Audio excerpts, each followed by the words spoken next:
I am speaking to you from the Cabinet Room at 10 Downing Street. I have to tell you now, this country is at war with Germany. Metal Street School Log, 5th of March 1940. Teacher Mr. Gordon Hinton left school today to serve in the Royal Air Force. Enter! Mr. Jenkins. Come in, please do. Am I interrupting anything, Headmaster? Oh, no, not at all. I was only writing up the school log. Come and sit down, old fellow, while the children are at break. Tell me what's on your mind. I was just wondering whether you'd like me to arrange another gas drill, just to keep the children on their toes, like. Why, yes, Mr. Jenkins, an excellent idea. I think a bit of a reminder will do us all good. You know, we're all beginning to relax a bit too much. The infant's head teacher even told me that 15 children who'd left when war broke out have all returned. Trouble is, we were all expecting air raids as soon as the war started. There was that great rush to build the shelters in the playground, then nothing. I know. It really does seem like a phony war. To be honest, Mr. Jenkins, long may it remain so. Metal Street School Log, 20th of June, 1940. Last night was Cardiff's first air raid. The warning lasted for an hour and 20 minutes. A large number of children were late this morning. 1st of July, 1940. Last night was the 7th successive night visit by enemy raiders. 16th of September, 1940. High explosive bombs fell in Orbit Street last night. As a result, the attendance was poor this morning. A cup of staff room tea, Headmaster? Oh, thank you, Mr. Jenkins. That would be most welcome, yes. Here you are, then. That's better. Well, that was a rather disturbing end to the afternoon. 2 air raid warnings in less than an hour. The children didn't get any work done at all. I'm rather afraid their studies are suffering. You're right, Headmaster. And it's not just the air raid warnings during the day that's making their work suffer. When I'm teaching, I find the children are just so tired from all the disturbed nights that they're not actually taking anything in. I've even had more than one of them actually falling asleep in class. Well, you know things are bad when the Director of Education and the Chief Inspector of Schools come around, like they did last week. Do you think the children will be evacuated? I think it's certainly possible now that Cardiff's officially a vulnerable area. All it will take is one big raid. Until that happens, we carry on as normal. Tell you what, we'll start organised games at Splott Park. The boys have really missed their football. Monday afternoons, as usual. Play it by ear, Mr. Jenkins, and enemy activity permitting, I think we'll say. Yes. Metal Street School Log, the 27th of February 1941. There is good attendance this morning, although there was considerable air raid activity during the night. Bombs fell in Gold Street, Silver Street and Metal Street. 4th of March 1941. School closed because of unexploded bombs nearby. Oh, it's cold out here. I'm glad to see you safe this morning, Headmaster. That was a bad raid last night. Oh, good to see you're still in one piece, Mr. Jenkins. Although there's more that can be said for some of the children's houses. Several appear to have been damaged or even destroyed. What about the children? Are they okay? Yes, don't worry. I've been talking to the police and the air raid wardens. No children killed or injured, they say. That's a relief. However, they also say there's going to be no school for a while. Why's that then? Apparently the school's completely surrounded by unexploded bombs. Part of Clifton Street and the whole of Iron Street have been roped off and evacuated. They think there's a time bomb behind the houses in Iron Street. Sounds bad. That's only the half of it. Eclipse Street, Comet Street and indeed part of Metal Street itself are closed off too. I was told it's going to take several days before they can dispose of the bombs. An unexpected holiday for the children, then? Yes, but with a lot of them evacuated from their houses or having them damaged or destroyed, they're going to need something a little bit more special than a bomb-enforced holiday to give them something to cheer about. Their Majesties, touring badly bombed areas in South Wales, paid a visit at Cardiff. Here they saw what the Hun has done to the city, but they also saw that nothing the Hun can do will break the spirit of Wales.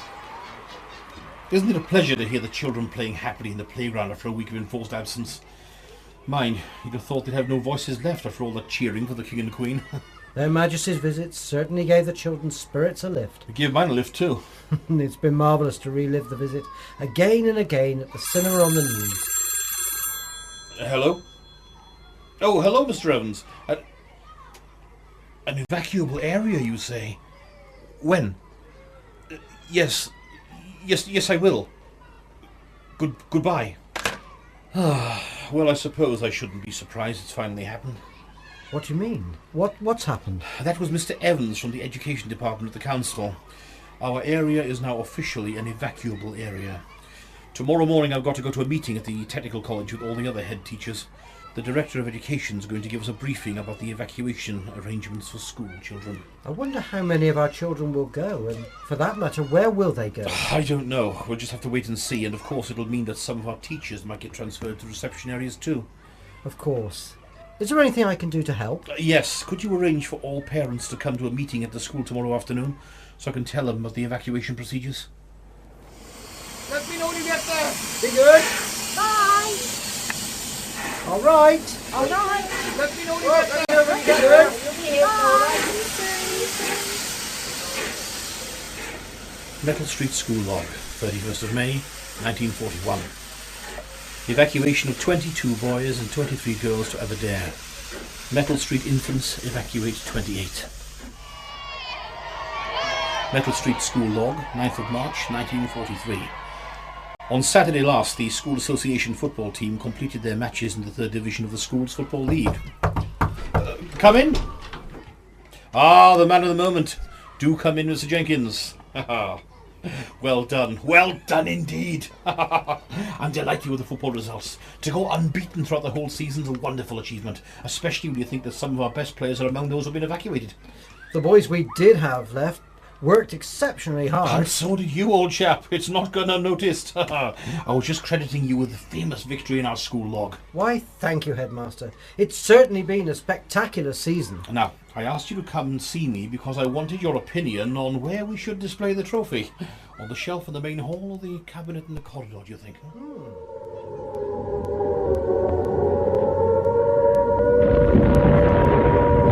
It's not been hit. It's been hit again. And again! The roof's on fire! Guns are wonder on the roof! Metal Street School Log, 18th of May, 1943. It is with regret that I record that the school suffered severe damage during an air raid last night. Oh, Headmaster. What a mess. Glad you're here, Mr. Jenkins. I've hardly dared to look. When I arrived, the air raid wardens told me the roof had been hit by several incendiary bombs, and I think they said 3 had started fire. Yes, that's right. Then there was some sort of problem with the water supplies and the fire wasn't brought under control. It ignited the entire roof, and it took the fire service until dawn to extinguish the flames. Oh, I see. Have you heard whether any of the pupils were hurt in the raid? Well, thankfully the air raid wardens were able to tell me that no pupils or their parents were killed or injured, thank God. Oh, thank goodness. Mind you, the wardens had a few sharp words to say about some of our old boys. Oh, why was that then? Well, at the height of the raid, mark you, at the height of the raid, some old boys entered the burning building. Foolhardy it might have been, but they saved a lot of school memorabilia. And you'd be pleased to hear, the football trophy. Oh, stout lads, I've always said so. Should we go and have a look round the school then and see what's left? Yes. We'll go together. Be careful, the floor's covered with 6 inches or more of broken tiles. It's obvious the roof's been entirely destroyed. The floor and the furniture don't seem too damaged, though. Yeah, the fire service did a good job saving it, but it looks like there's a lot of water damage.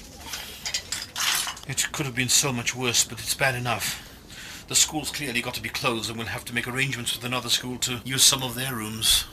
While you contact the authorities and make the arrangements, perhaps I should organise staff and senior boys to salvage as much as possible. Ah, thank you. Well done, Mr. Jenkins. I knew I could count on you.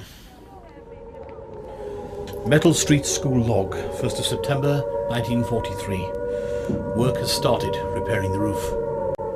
9th of November, 1943. All pupils have now returned to school.